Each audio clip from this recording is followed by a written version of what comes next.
പിടിക്കുന്ന മീനിൻ്റെ വലിപ്പത്തിലോ എണ്ണത്തിലോ ഒന്നുമല്ല കാര്യം, അത് പിടിക്കുമ്പോൾ ഉണ്ടാകുന്ന ഉല്ലാസത്തിലാണ് കാര്യം എന്ന് തെളിയിക്കാൻ നമ്മുടെ ചെന്നൈക്കാരനായ അജിത്തും അദ്ദേഹത്തിൻ്റെ സഹധർമ്മിണിയും ഇത്തവണ എത്തിയിരിക്കുകയാണ്. പക്ഷേ ഇത്തവണത്തെ മീൻപിടുത്തം കുറച്ച് മാസമാണ്, അത് നിങ്ങളിലേക്ക് എത്തിക്കാനാണ് ഈ വീഡിയോ. കഴിഞ്ഞ പോലെയല്ല, ഇത്തവണ കാളാഞ്ചി പിടിക്കാനായി 3 ദിവസമാണ് ക്ലബ്ബിൽ ഇവർ വന്ന് താമസം. ഒന്ന് ആലോചിച്ച് നോക്കിയേ, കുറേ ദിവസമായിട്ട് ബാരാമുണ്ടിയുടെ പുറകെയായിരുന്നു, അതായത് കാളാഞ്ചിയുടെ പുറകെ.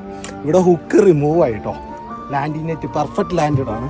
അങ്ങനെ ആഗ്രഹം സാധിച്ച് കാളാഞ്ചി പിടിച്ച സന്തോഷത്തിൽ കുറച്ച് ഗിഫ്റ്റൊക്കെ ഞങ്ങൾക്ക് കിട്ടി കേട്ടോ. ജോൺസൺ ചേട്ടാ, അതിൽ ആ റോസ് കളറുള്ള ചേട്ടനുള്ള ഗിഫ്റ്റാണ് ഇത്. ഗസ്റ്റ് ചേട്ടൻ്റെ ഫുഡ് ഇഷ്ടമായിട്ട് തന്നാ.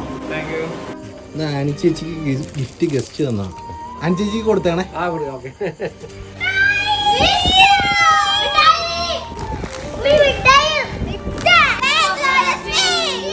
സന്തോഷത്തോടു കൂടി എൻ്റെ മക്കൾ അവരോട് താങ്ക്സ് പറഞ്ഞ് പിറ്റേ ദിവസം അവരെ യാത്ര അയച്ചപ്പോൾ ചില ഗസ്റ്റുകൾ വന്നിട്ട് പോകുമ്പോൾ മാത്രമുണ്ടാവുന്ന ഒരു സങ്കടമുണ്ടല്ലോ, എനിക്കുമുണ്ടായിരുന്നു.